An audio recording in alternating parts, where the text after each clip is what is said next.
Hi, everybody.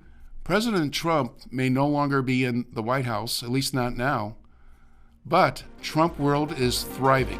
Let's take a look.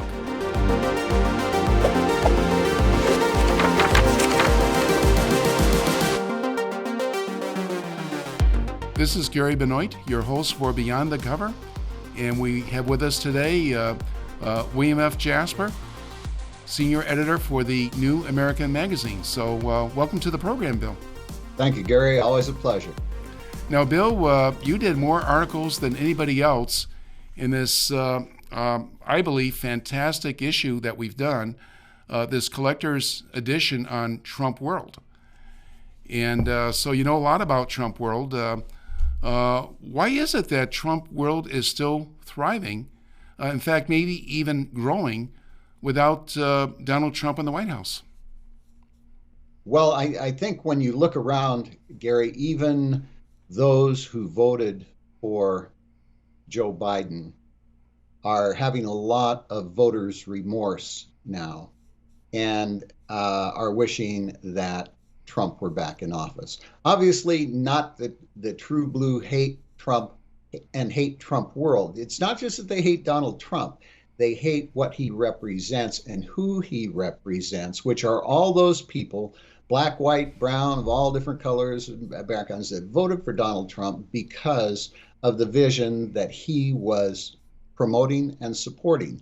And he didn't originate it, he didn't create it, but he embodied it to all those voters. And that is an America first, make America great again, make America energy independent, get our mass migration, broken borders under control, take a realistic approach toward our foreign policy, particularly as it relates to communist China and its military economic threat to the United States, the destruction of, ending the destruction of our manufacturing and industrial prowess, which has been ongoing for now for a generation, more than a generation, for the last 40 years, and all of the social programs from the New Deal onward that have created the welfare state and that are tearing the moral fabric of our country apart. And so he spoke to all of those things, and now they can see just in the first few months, the first year of the Biden administration isn't over yet, and he's already undone much of the progress that President Trump and his policies and his support around the country had produced. I mean, we were energy independent. I mean, you know, in the New American Magazine, we'd written for decades that America could be and should be energy independent. We have all of the energy that we need right here. God has provided us with the oil, the coal, the natural gas, and we have developed nuclear power, and we have hydropower, and all of these things, which the radical environmentalists, enviro-Leninists in the Democrat Party and the Republican Party have been putting off limits to us. And so Donald Trump showed that within his first 2 years, not even his first his full administration, with all of the roadblocks that courts and lawsuits and sabotage within his own administration, and with the media attacking him relentlessly, he showed that, yes, we could become energy independent. Not only energy independent, but we'd be exporting energy. And a lot of people thought that that was impossible. Even many Republicans and so-called conservatives had been saying for years that, no, that's unrealistic. Don't even go there. That's not possible. We're never going to be energy independent. And I remember having those conversations with people I was interviewing in conservative think tanks, saying that same thing. And we knew that was not the case. And Donald Trump proved it. And so Trump world is thriving because people recognize that Joe Biden, Nancy Pelosi, Chuck Schumer, the Democrat establishment, the Rhino establishment, the media establishment, big tech, big government are destroying the great vision and potential that Donald Trump represented. So, yeah, we're seeing, I think, many people being motivated to really get into the fight and to try to reverse this, because the alternative is for the United States to completely disintegrate, and there's not much hope then for anyone.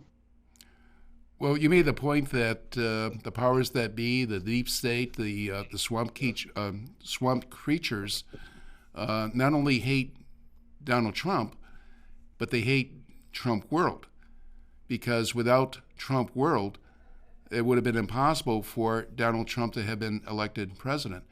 And one of the three articles that you did in our collector's edition on Trump world is called simply the deplorables. And that, of course, is in reference to a statement that Hillary Clinton made. But would you like to just remind our readers, our viewers, although I'm sure many of them are already familiar with what Hillary Clinton said, and why is the hatred so extreme? Hillary Clinton was talking about half of Trump's supporters falling into the category of deplorables. What makes them deplorables in the eyes of Hillary Clinton and in the eyes of people like her? Well, that's a very good question, and it's almost unfathomable for those of us who think that, not that America is perfect, but that the United States of America and the people who have made it a great country deserve to be supported. The country, patriotism and a belief in the patria is a good thing. It doesn't make one a jingoist or anything. It's just a good thing to support one's country. And Hillary Clinton and the forces that she represents, she referred to Trump supporters as a basket of deplorables, and they would like to believe and present the case that all of those of us who believe in independence and national sovereignty and patriotism and God, family, country, and who believe in free market, free enterprise, and who support the right to life and the right to keep and bear arms and all of the rights which are enshrined in the Constitution and the Bill of Rights, that somehow we are, because of all of that, we're racist, misogynist, xenophobic, Islamophobic, all of the phobics, and we're haters. So that's just not true. And they want the American people to believe that, because they want to see, they have a totally different vision for America, and it's a globalist vision. It's a one world government vision in which the United Nations and various major corporations and major foundations will run the world, and we will just be their subjects. And so they are building ever more ravenous and omnipotent government because they want to be able to control all of society. They believe in the surveillance state, in the control state.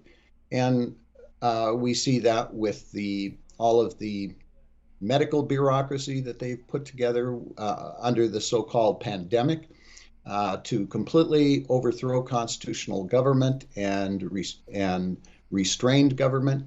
And they want to put all the restraints and constraints on the people and transfer all control, all authority to government entities, whether they're bureaucrats or elected officials. And so they have working hand in hand, in fact, inseparably with the big media, have been portraying Americans who are in favor of retaining our constitutional government, portraying them in the most evil ways possible. And so we have seen, well, right now we're right in the midst, as we speak, of the trial of Jussie Smollett. One of the biggest hoaxes and one of the biggest hate hoaxes in history. Jussie Smollett claimed that he was beaten up and had a noose put around his neck and had liquid poured on some kind of thing by MAGA hat wearing Trump supporters. And this became a huge media event. No verification, uh, no attempt by the media to vet this or to question any of his charges. And that what was so amazing about this is that, as we have pointed out in numerous articles in the New American online and in our print magazine, there have been hundreds, literally hundreds of exposed fake hate crimes. Now, we're opposed to anybody hating anybody. We don't hate anybody, particularly based upon racial characteristics or anything of that sort. And we're opposed to any kind of violence against any person for race or creed or political beliefs or any of those things. But when time after time after time, so-called hate crimes are blown up into huge events in the media, and they're exposed as being totally false. And sometimes, in many of these cases, the perpetrators of them, the so-called victims, later admit that yes, for various reasons, whether it was to create more racial animosity and more mayhem, or whether it was to cover up some other problem or crime that they had committed, they resorted to this hate crime. And so this has been exposed over and over again. So it's incumbent upon the media, when a real inflammatory case like this comes up, that it not be jumped on immediately and exploited. But of course, that's what happened, not only in the Jussie Smollett case, which has been totally discredited, but we saw that happen, of course, with Nicholas Sandmann and the boys from the Catholic school at the National Right to Life March, how that was, the media jumped on that and completely misrepresented it, lied about the whole thing. And we've seen that over and over again, and we saw it in the Kyle Rittenhouse case. All of these things have resurfaced again right now in trials. And the media has been shown over and over and over again to be working with the big government politicians, the big foundations and organizations like the Council on Foreign Relations to create conflict, to create disruption in American life, to destroy our moral fabric and to drive us apart.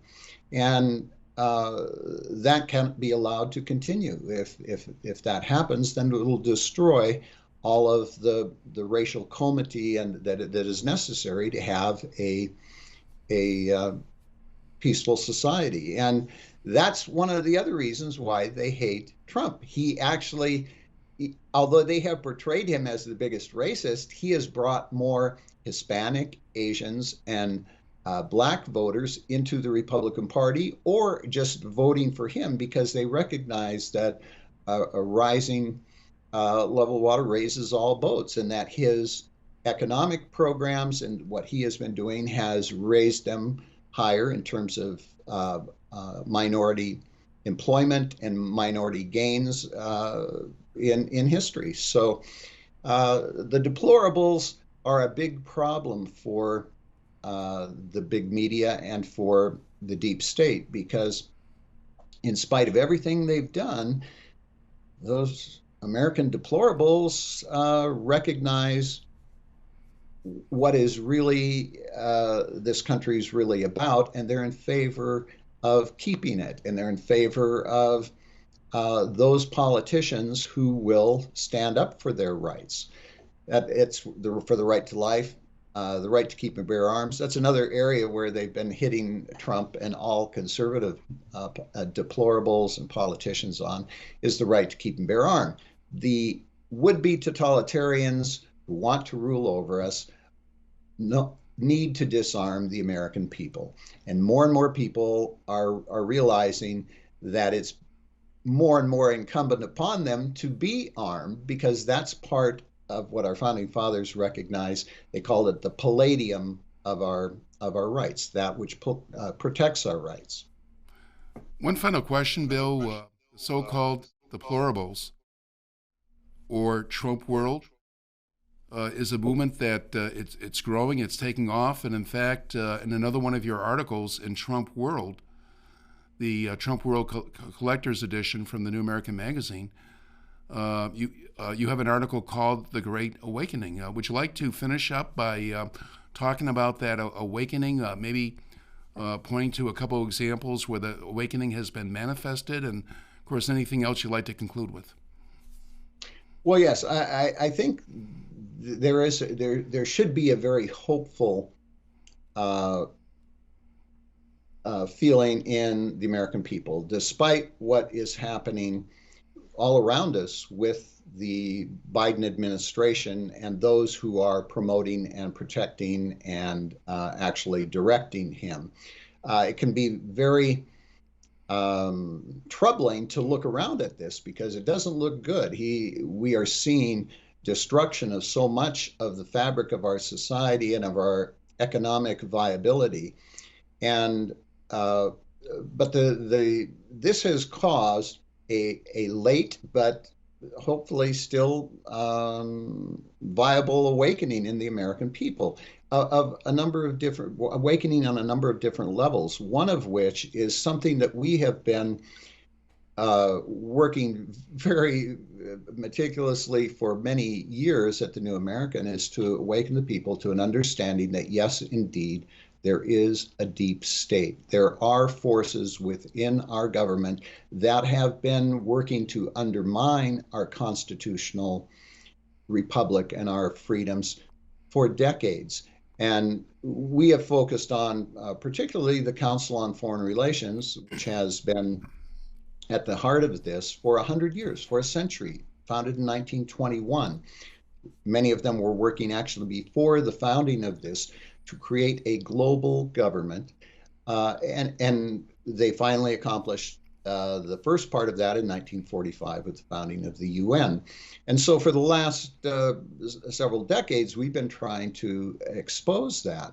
The Trump administration and the concerted coup efforts, the treasonous efforts within the government and by those outside of the government to overthrow the Trump administration, which had been constitutionally elected, was so blatant that it awakened millions of people to the dire danger that we're in. They could see that, yes, this is really happening. This is not some crazy conspiracy theory. That label, conspiracy theory, is not going to stop millions of Americans now who recognize that, yes, indeed, there are people in very high places colluding to destroy our freedom here.